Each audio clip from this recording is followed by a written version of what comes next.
Hello and welcome.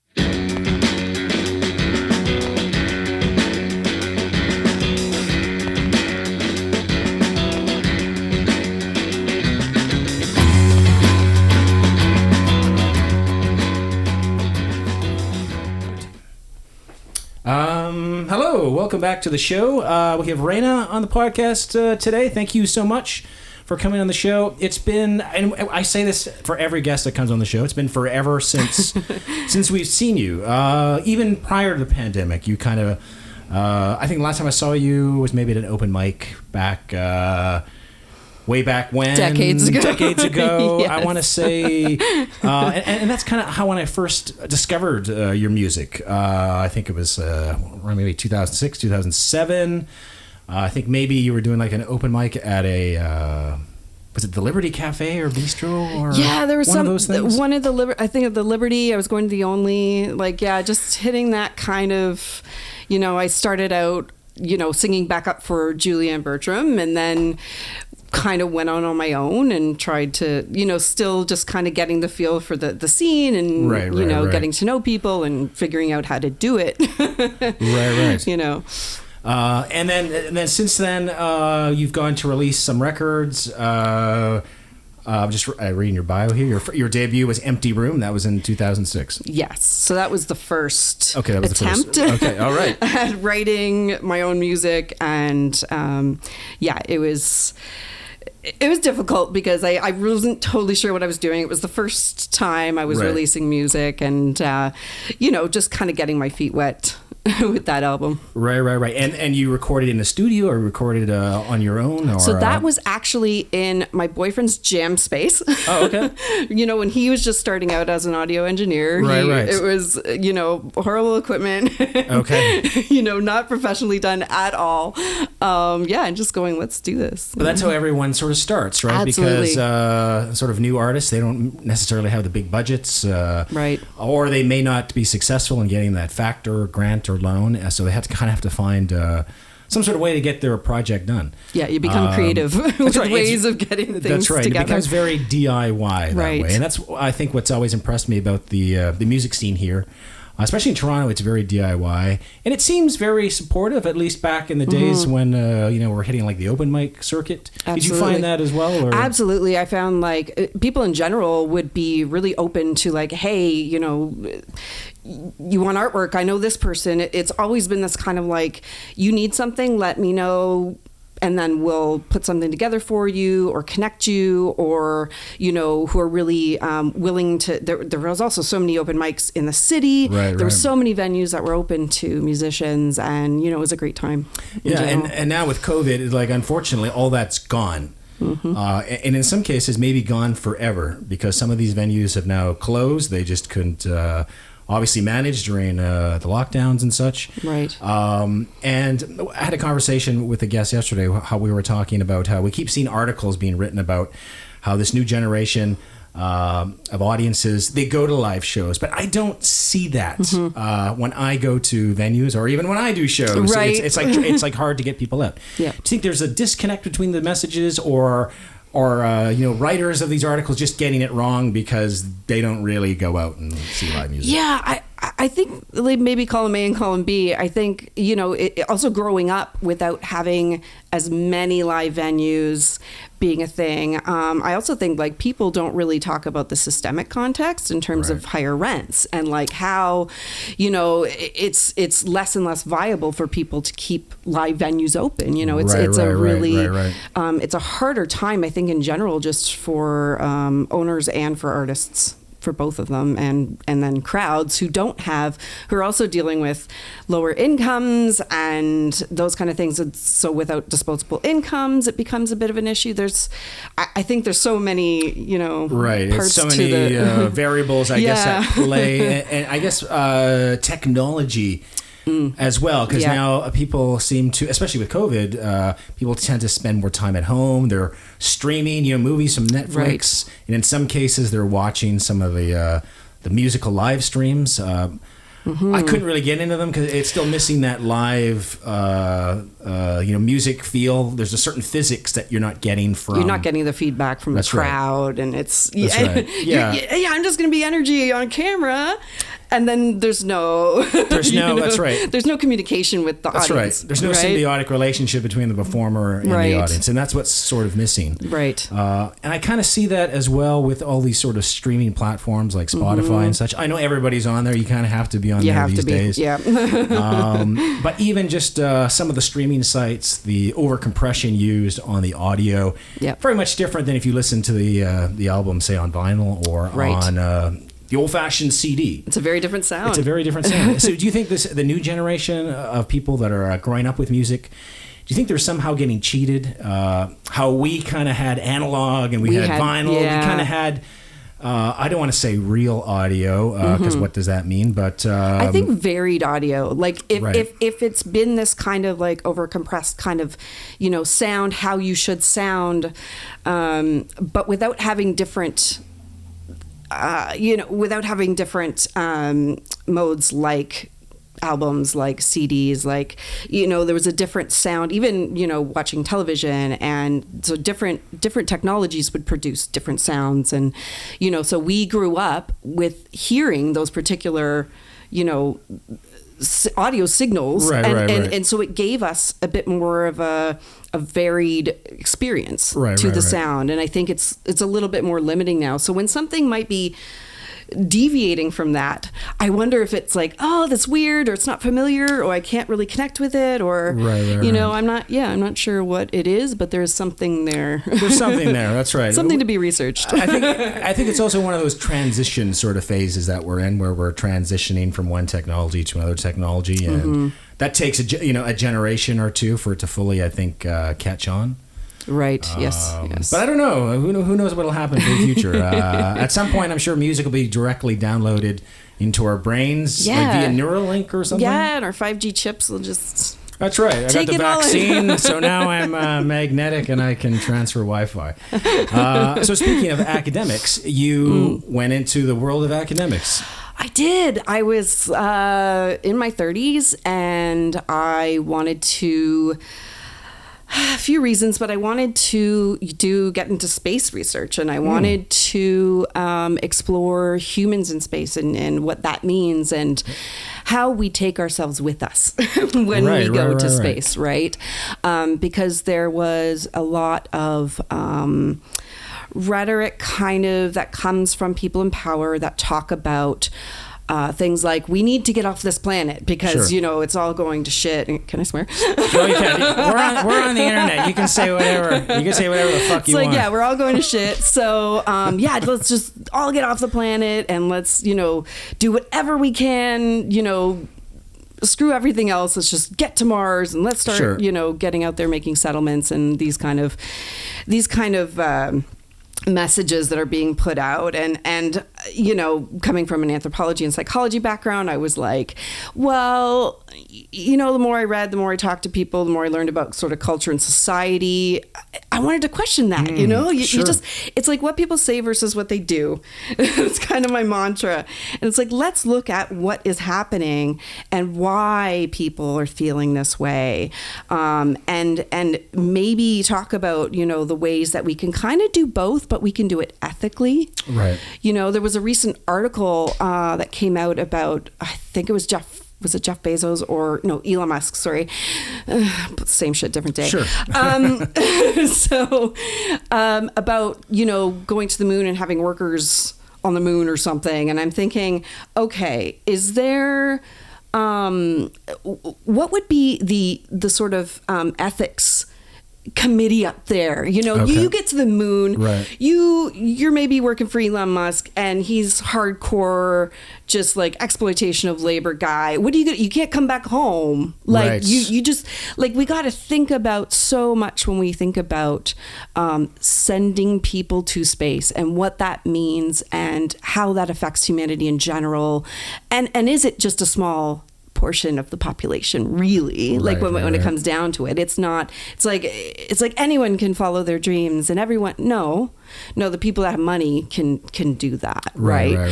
So I just like to question what's being said and what's being told to people. And so, like, let's not start justifying maybe putting our resources there entirely, and maybe start helping people here that are living, and that so that it isn't this idea of the planet's going to shit. Right. Sure. Let's do something to change it.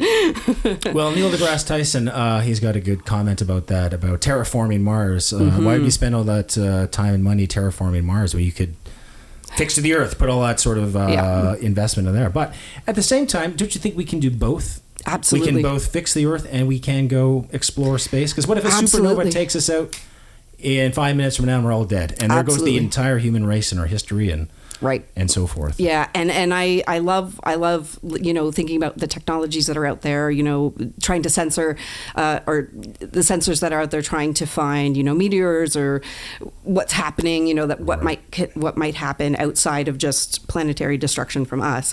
What can and when we think about even just the US budget for NASA, okay, we got 1%, and the military budget is like what? Right. I think the military budget is $600 billion now, or $700 billion. Right. So like imagine like pennies, right, is going to NASA right now.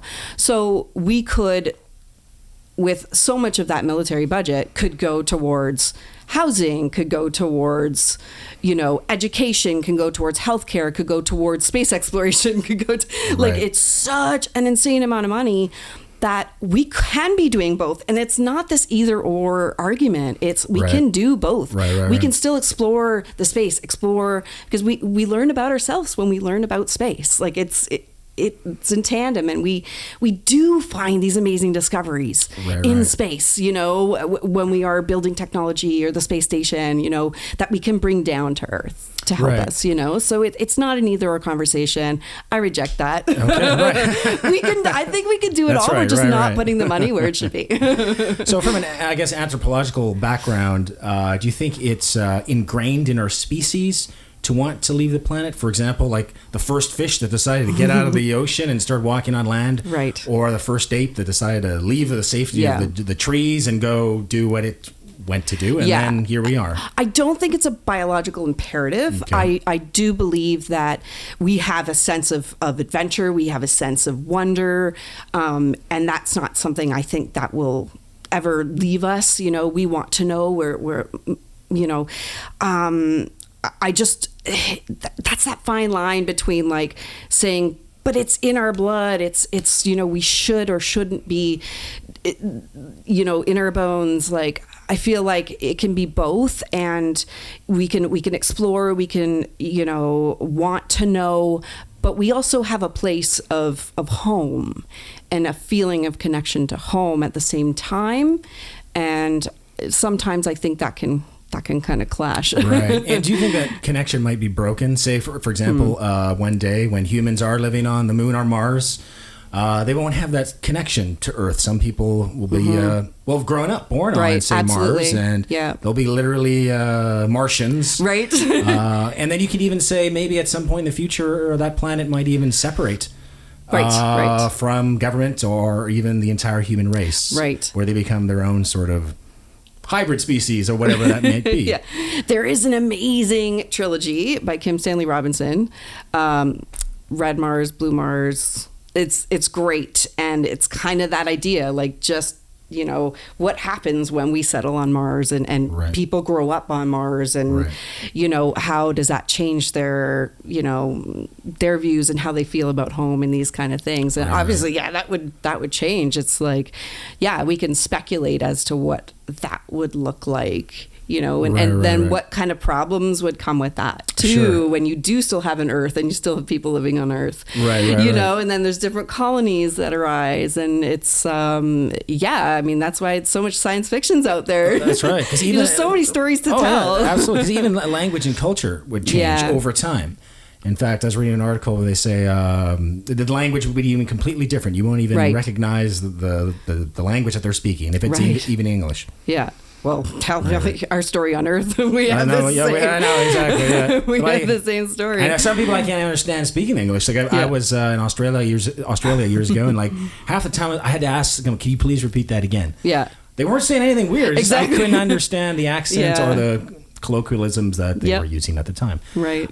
So you published 2 peer-reviewed research articles as well. Yeah. Okay. So the one was on star parties. So anthropology's kind of changed over the years. It's not necessarily the let's go to foreign exotic places and study people, right? It's really more about, let's look at ourselves. Let's look at our own backyards. Sometimes literally backyard research is a thing and front yard research is a thing.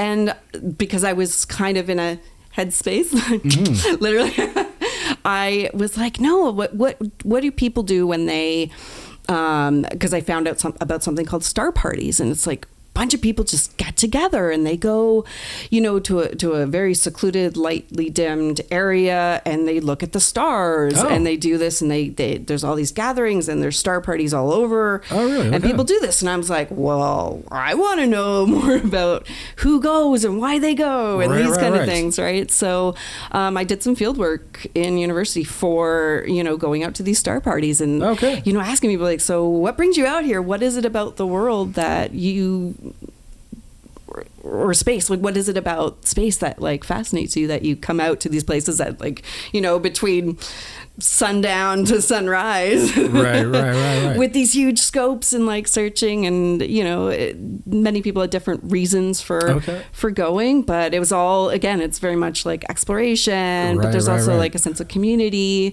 You can meet with other people who are into the same thing that you're into. So, and how do these people meet? They just put an ad like on Craigslist or in the newspaper. Hey, well, it was through the astronomy club. Meet me in a secluded area out in the woods. Well, yeah. One of those I went to was Algonquin. And it's like there's a bunch of people just like hanging out in Algonquin with their scopes all set up. And yeah, it's just kind of word of mouth within the astronomy community, really. Like you rarely hear about it kind of outside. I didn't know about them. And what's the demographic? Is it older people, younger people? It's crazy range. It is. There is like, it's wild. There's like young people, there's older people, there's in the middle. It's like, it's just like, just anyone interested in the night sky or attends these events. So. Right.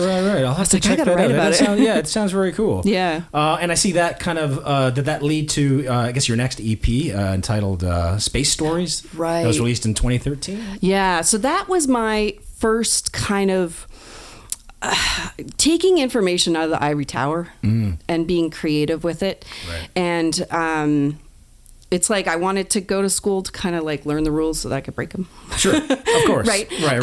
So at that point I was like, so I do actually have a song called Terraform from Space Stories, and it was kind of my first attempt at like, let's look at different perspectives. So you want to talk about terraforming Mars? Let's maybe think about what still could be on Mars that we can't detect, either microbial or whatever. Like there are arguments on this kind of side about like, have we explored Mars enough to start talking about terraforming it? Right. So it was kind of my attempt, that song in particular, was that kind of attempt to like question the main narratives. Right. And do you think these sort of expeditions to other planets, including like terraforming and trying to make it our environment, do you think eventually we'll do that to the rest of the galaxy? Like we'll be the equivalent of the Empire in Star Wars now? Right. Yeah, this is because that's the next step of imagination, is like, what's going to be the final kind of when we start to really get out there, and are we gonna have a federation of planets? Are we gonna like? That's right. A space force. Are we gonna already done? That's right. But like, and then if we do encounter other species at some point, like, what's that gonna be like? Right, exactly. People who think that we're alone in this universe, like, man, there's no way. Yeah, there's no way. Most likely not. We're not. That's right. we are not out of the billions and billions, just read some Carl Sagan and you're good to go, There's no way we're alone. Right. Well, Stephen Hawking, I know before he passed away, was talking about extraterrestrial life discovering us and equating it to when the Europeans came here, the indigenous people. Do you think that's a possibility where aliens just show up and kind of just push us around and tell us what to do? I mean, it's possible. Okay. I think anything is possible because we literally don't know. We're so early days. We're so like zygotes, I think, in the terms of sort of our own development and understanding. Like, we don't even understand our own planet, let alone really understanding even just the one surrounding us. We don't even fully understand the physics, quantum physics, or how that works, right? Or the connection between that and general relativity, right? So, So I think we need a bit more time to really maybe hone in on what may or may not happen, but it's certainly fun to think about it. Because there's also the potential that we, like I said earlier, we become the invading species. We go to other planets and we push them around because that's kind of like what we've done for centuries, it seems. Absolutely. Especially those in power, for sure. Like, they're the ones, they're just the decision makers who are saying, this is the way to live. There's no other way to live. And fuck anyone who dies and suffers. Who cares, as long as, like, our plan is, like, being put into place, And you see that being a problem now? Like you mentioned, NASA gets pennies for the budget, but yet we have, like, private space exploration companies. I always think back to the Alien movies. What was the name of the... gosh. Was it the Weyland Corporation? I want to say. I can't remember. But basically, it was a private corporation, and they were going out colonizing these alien planets and doing sort of experiments and exploration. Right. Do you think that's where we're headed, where it'll be just private enterprise exploring the universe? Yeah. I mean, I wonder if that's a larger question too. Like, will there be governments? Will it just be corporations? Even that's true. In general, like, I wonder, how that will go, and then where's the, how do we, bring ethics into it, and if it's just a free for all and greed for all, how do we kind of make sure that people aren't being taken advantage of and that kind of thing. So is that the role of the government to step in and create some sort of, framework or legislation about going to planets? Or is there nothing they can do? Because once you leave the planet, again, I don't know how the law works. Exactly, but the laws only apply here, I'll assume, on Earth, and not Space somewhere law else. it's in its infancy, and it's space law. Yeah, there's a thing. So there's space lawyers. Yeah, there's space archaeologists, actually. Great. And that look into kind of like things that have been left on the moon, things that have been left on Mars, and seeing those as like archaeological artifacts, and what do we do with them? Who owns them? These kind of questions are being, they're being worked out. So it'd be interesting to see in a few years, a couple decades, how they kind of go with, who kind of owns, who's in charge, and what happens with. Because as it stands right now, no one owns the moon, or no one owns Mars, right? Right. Do you think that'll change when someone goes and sticks their flag up there and then defends it, sets up some sort of, I don't know. Space Force. That's right, exactly. Some sort of Death Star. Yeah, that'd take a lot of stormtroopers. That's right. I don't know about that one. It's tough because I'm not sure. Corporations kind of own the government in certain ways, and because of like lobbying and these kind of things. But I mean, I'm not sure. I wouldn't have an answer for that one. Or I suppose the other option is if aliens showed up tomorrow or later today, they're welcome on the show. Come on. and what if they just told us, this is how the universe really works. This is how quantum physics really works. This is how you should set up your systems in terms of financial and social and political. Do you think we as a species would listen to them, even though they traveled millions of miles away, potentially, or came through a wormhole, and they had all this technology? You think we'd go, we know how to govern ourselves better, right? Do you think we would fall into that? That's an interesting question, because that immediately makes me think of any information that's put out there nowadays, and I just go, you just go on Facebook and you see all kinds of weird things. There's going to be some people that are going to be like, aliens are Jesus. Then you're going to be like, no, death to the aliens, and then you're going to be like, I want to cuddle the aliens, and like so. Well, some will claim it's a false flag attack too. Right. So it's going to be interesting if that ever happened, to see, in our science fiction movies and that kind of stuff, it's always like the one person chosen to go talk to the alien who's landed. And it's like, it's like, who's that going to be? And then, I do the job. Sure. I don't know. Come talk to Mark. That's right. I've already know how to build spaceships. Yes, that's true. That's true. So it'd be kind of interesting to see how humanity responds to that when you're given that kind of grandiose amount of information. When, again, sort of like how we were talking about the scientists, what do they know, what don't they know, how would they use that information, that's being told to them, like, quantum physics and giving more information about black holes and all these kind of crazy cool ideas. Like what does that mean for what we do with that information and how people respond to that information? And I just don't know if we are all on sort of a similar wavelength right now when it comes to being maybe mature enough to handle that information. I don't think we are, because online I would say the average age for intellect there is maybe 14, 15 at best. Yeah. And I think that's where the challenge is. I think even if aliens did come, well, the Pentagon announced over a year ago, they don't know what these things are, and it's back page news. Right. Everyone's like, I couldn't be bothered. Right.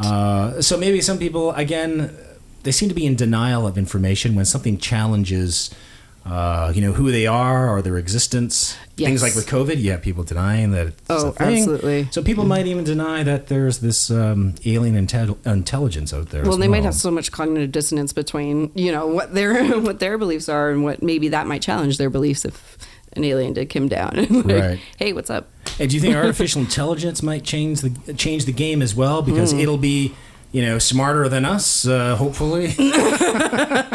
What would we do? Yeah, because I feel like our AI is also one of those fields where it's still kind of new. We're still, even just talking to our phones, sometimes there isn't really a good connection there. I think it's still in its infancy, and we're trying to build us through technology. Right. And because we are making the coding, we are making the construct of an AI. There's still our own biases, kind of. In some ways, we're making another version of us. Yeah. A technological sort of version.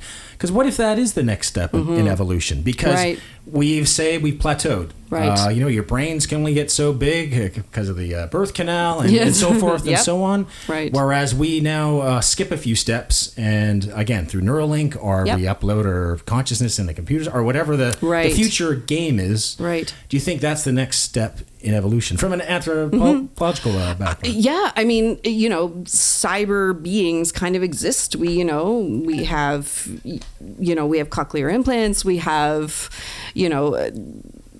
things that we can put into our bodies that help us, that are, not biologically based. Right. So, imagine over time, and again, who knows with genetics and with using technology to make us better, faster, stronger, what that kind of would do over time. Would we become these sort of technological hybrids of what we were, cyborgs, or are they going to be separated? Right. That's a weird path to know, I think. That's right. And then there's talk about, I was just reading an article this morning about someday in the future when we have robots, working among us. Will they be entitled to certain rights? Like worker will they have rights unions? That's right. Will they? That's absolutely. Right. Yeah. It's and what level of consciousness? Right. And how do we measure what level of consciousness and at what point? That's right. They would have to be considered human. At what point is technology there's some gray areas there. It'll be a gray area. It's going to get messy. But it seems like whenever we progress to the next step, whatever that is, it always gets a bit messy before it sort of evens out, I guess, if that's the word I'm looking for. And speaking of that, you've also done work, researching Canadian government, how they work with corporations and with the church. I was reading in your bio as well. Maybe tell us about that. Well, so I was for my thesis. This was my master's thesis. I really wanted to look at how media talks about poverty. Okay. So what the stereotypes are, what's being said, again, what's being left out, these kind of things are my thesis. And while I was kind of, it started back when I started doing volunteer work with the Toronto Homeless Memorial. And this happened back in 2015. And I was noticing that kind of started a weird path for me. I was noticing higher rate of Indigenous deaths when I was volunteering. And I was like, okay, so I'm not just kind of learning about research in school. I'm seeing some kind of, there's a connection here and I'm not sure. And I'm like, there's something here. And so that's when I started to, I was looking at poverty. I was looking at, again, what's being said. And then I was starting to look at what government policies were. And then I was just making a lot of connections. And I was oh my gosh. When it came to the research itself, I really wanted to know, and really challenge this idea that people are lazy, poor people are lazy, they don't know how to manage money, blah, blah, blah. Like there's 200 pages of it. Sure. Right. So it's, part of that then kind of sort of what happened with Space Story is I was like, you know what, like all of this information and the connection between the government and the connection between corporations and the media, it's part of the huge problem of just letting people suffer for the sake of their ideologies. And so that's when I was like, you know what? I miss music. I want to go back to music. Sure. I want to be creative with it. I want to use my voice to also help other people who are in the struggle themselves. That was kind of the whole point of starting a new band, because I was looking for it. I was looking for bands that I could turn to that are also angry and pissed off and doing the work. And, I couldn't find any new bands that were doing that. And I was like, well, fuck it. I'll just start one. You start. Okay. All right. I was so that's when and then I was like, well, now I can kind of be creative with the knowledge that I have and the work that I've been doing, and then, just kind of thinking of all of this information and putting it into songs, trying to use music as that kind of vehicle, I think a lot of artists, use art in order to send out a sort of a bigger message or write about sort of a subject matter and topics. And I think it's important to that whole sort of artistic process as well. Not to just write songs about love and stuff, which we had a conversation yesterday. Right. Those songs are fine and everything. Yeah. But I think for myself anyways, I'm always looking for more sort of substance. So what is the government and the media getting wrong about homelessness? Where are they failing? Oh gosh. Yeah, just everywhere really. But generally speaking, there's this idea of just perfect example, the encampments. There are people who are there who are, it's COVID, it's a pandemic. They are outside on public land, living the dish with one spoon covenant here. Right, sure. Right. They are safe together. They aren't in the shelters, which have COVID outbreaks. Right. And they're safe. They're surviving and they're together. And then our response is criminalization. Our response is violence. Our response is, push them aside. And instead of being compassionate and being, well, let's maybe put the millions of dollars that you've put in to hiring private security, drones, fencing, RCMP, Toronto Police, everybody, bringing in hordes of people, horses, because we need the cops on horses, to come in to forcibly remove, but let's blame the protesters. And they're like, well, we need access to parks. And then you go look at the parks and they've been fenced off all summer. They've been fenced off. You're not providing any access to anyone now. That's right. And it's just that it's frustrating because it all kind of comes together You don't have any of the city councilors going down there when this was happening saying, hey, you know, these are people. Right. These are people in my ward that I care about. What, you know, they're not showing up, but they'll go on Twitter.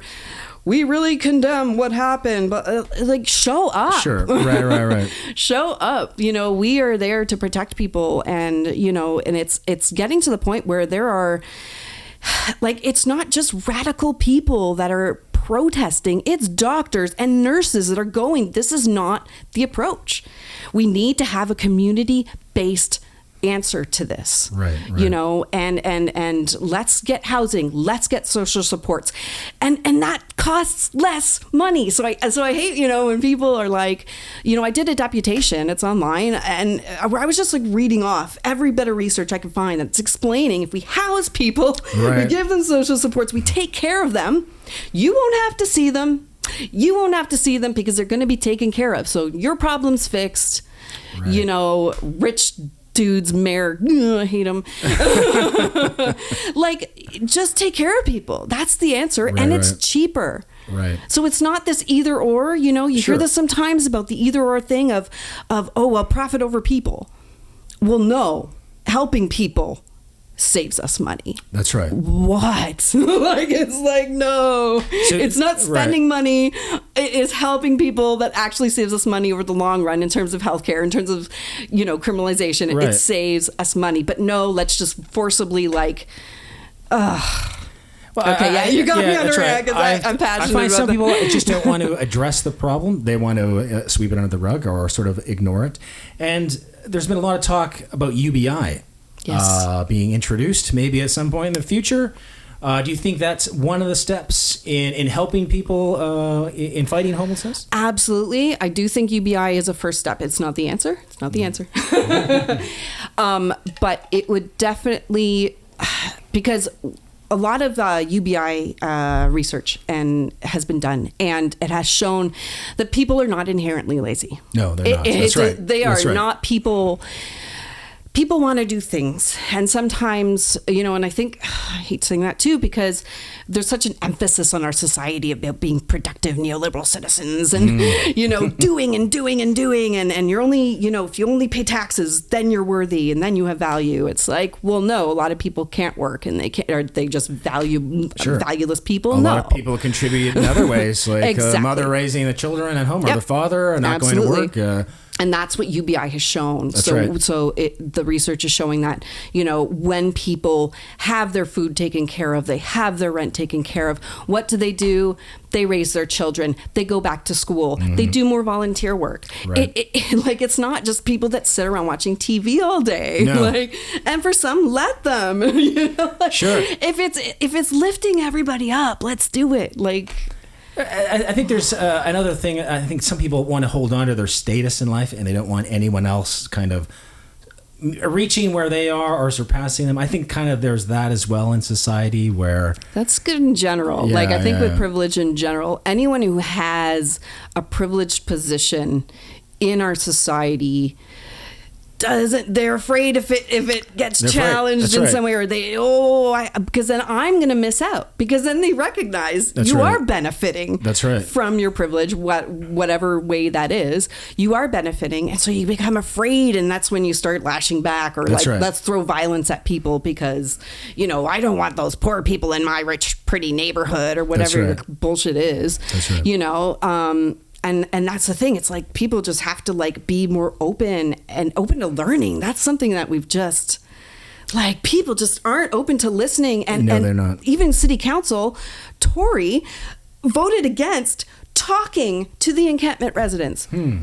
City council voted against just going, no, we don't need to discuss the issue with you. We are going to do it our way. They voted against having a conversation with the people who are being affected the most. And that's the frustrating, you know, you know, when you start to watch what they say and what they do, two very different things. Right. So what can the government do? Say you were made prime minister or the mayor. Oh, Lord. What would be your first sort of, you know, executive orders or initiatives? Well, absolutely. Number one, calling an emergency. Tory refused that. Again, he refused asking the government He refused. He voted against. Again, some city councilors did this as well. They voted against declaring a homelessness an emergency. They declared against asking the federal government for money or talking to the provincial government. These kind of things are just like, let's declare it an emergency. Let's ask whoever we can help to help. Right. Let's build housing. And if we want emergency housing and Khalil Seavright's going to do it, let him. This is all of our land. Right? We need to help each other instead of tearing each other down. And that's what's happening. So I would just be like, no, like, not kumbaya, but damn, at least like stop people from dying. Right. You know, it's emotionally draining for people who are on the front lines and for, people like me who, been working with the Homeless Memorial forever. And it's just the fucking numbers. I'm just like, these are people, every one of these people has a story, and homelessness itself is a reason for premature death. These are a lot of deaths that could have been prevented. Right. Again, just if we fucking cared. Right. And a lot of these people, I mean, sometimes it's no fault of their own. It's just a shortage of money. It's so systemic, but no one talks about that. Again, It's just what's easier is to blame them. It's no one else but their fault, their blah, blah, blah, blah, blah. When half the time, like trans, youth are being kicked out of their homes. Yeah, that's their fault. Right. No. People are losing their jobs, who are being injured, who are on ODSP. Like, this is systemic. This is the system that has, and then we don't have the structures in place to help them once they've fallen down. Right. Like, even that step of like, you lost your job, or you lost, or you lost a family member or a spouse, or, grief can sometimes just spiral people into addiction or what, like, there's so many paths. That I just wish like people would understand that we can help each other. Just anytime you see violence against someone else like that, question it. Right. Because there is a better way. And I think generally speaking, I'd like to think that we are all people who do generally want to help and care, but we get overburdened by the propaganda and the rhetoric that's being told to us from people in power who want the violence instead of, the caring community, which would help stop that. And perhaps that's the problem, though, with the political systems that we've created, is that there's no sense of community. Because back in the old days, as you know, from studying anthropology, we used to live, in tribes, groups, maybe 200-300 people, and everyone was kind of looked after, and everyone sort of had a role.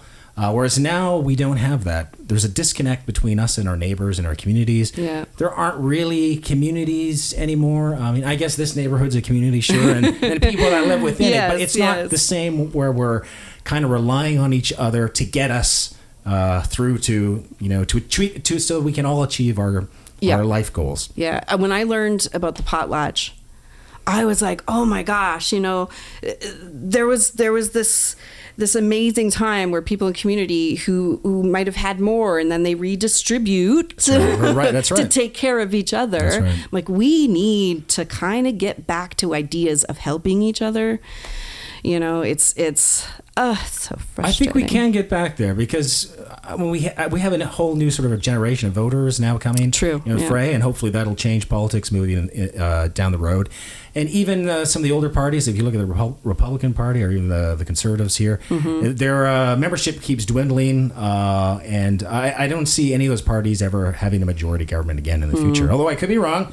They might. It can all go really weird. The States is a whole different bag. That's right. So bringing all that, I guess, full circle now, back to music. You have so much, material and subject matter to write about. You're right. So this new band, Imperial Ashes. Maybe tell us about that, how that kind of got started, and who's in the band. Okay. So Imperial Ashes, I basically wanted to kind of contextualize the band by using imperialism, and I don't like imperialism. Okay. I don't like this idea of state expansion and resource extraction through hard and soft power means. I think that's part of the huge problem with the world. And so again, it's all of these things that were really personal to me that I'm writing about, stories or my own experiences that I want to write about, that I want again. So, Ordinary Lights was our first single, and it was like, workers are being exploited, and the whole Loblaws thing when COVID happened, it was like, okay, well, here's a little bonus, and now, we're worth billions of dollars, the Westons, but let's let them line workers die because we can get another yacht, or whatever. It's just disgusting. And so I'm just like, you know what, like so many people lost their jobs or were forced to work, under these horrible conditions. And so, it's this idea of like just creating songs that that other people could relate to, maybe that they haven't heard much. Okay. Like, again, punk, hip hop, folk have always been kind of fighting, against certain things and being creative with that. But rock has just been a little... I'm like, come on, guys, step up. I wanted to listen, and that's why I started. I'm like, you know what? For anyone who is in the struggle and wants some rock music to listen to for cathartic reasons, okay. Here's this is more for you. So it's a bit niche, but I don't care. I'm like, this is for you.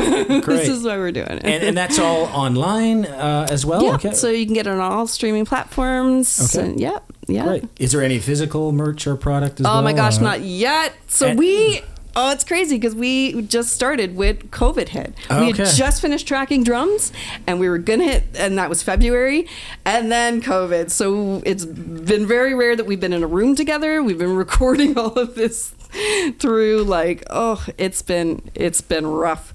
But we managed to do it. So some of the other things, like playing live, crazy, playing live and like merch and certain things have kind of had to just sit on the back burner while we just kind of do what we can to create the music first. Because that was my next question. Like, when's the tour? When's the live shows? I can't wait to play live. Like we're all itching. Yeah. So we're all just kind of itching to get to play live and, just really bring that energy live. Because, it's one thing to listen to like kind of rock but we can't wait, Great. And who else is in the band? So we've got Andrew Lozon, who's on bass, Greg Olson, who is on guitar, Drew Hollenbeck on guitar. These guys I've played with before. I was in a 90s cover band with Drew and Andrew actually before I quit that. What kind of covers did you do? Just oh my gosh, I was singing Alice in Chains, Tool. Awesome. We were doing a bunch of stuff. Because I was like, I'm not singing Brown Eyed Girl. I'm just like, I want to sing some good stuff that I grew up with. And then Nick Chirore on drums. He's a wicked drummer, and so we are super excited, like just itching to play. So it's probably going to be next spring is when we'll get out there. We're thinking of maybe we'll have about probably 5 songs released, then maybe do like another 5 and package that as an album. And then play. Great. And then you'll have shirts and everything, maybe? Everything. All kind of... Okay, that's great. Well, we're going to look forward to that. And thank you again for being on the show. We're just coming to the end. Any last things you want to say or knowledge you want to impart us with? Or I would just say, I just like... Yeah, anytime you see any kind of violence against other people, really question where that comes from and maybe take a more compassionate approach. Or maybe talk to people who are having certain lived experience with something, because it's people who are living a marginalized life because of the system. They know what they're doing. The paternalism doesn't work. Right. Just talk to the source. Don't be afraid of people. And it seems like that's what we're missing. We are in missing today's dialogue. society We are because of missing that. texting and Facebook. Absolutely. We're having very few face-to-face conversations like this. Absolutely. Yeah. Although I could be old-fashioned. Some of you young people are watching. That's how we communicate now. Old-timer. Okay. Well, on that note, since I'm an old-timer, I got to have lunch soon. So thank you so much for being on the show. Thank you for having me. And we'll catch up with you again sometime in the future. Let us know when your shows are going to be live, and we'll we'll come out and see them. And thank you again. Thank you. Thank you.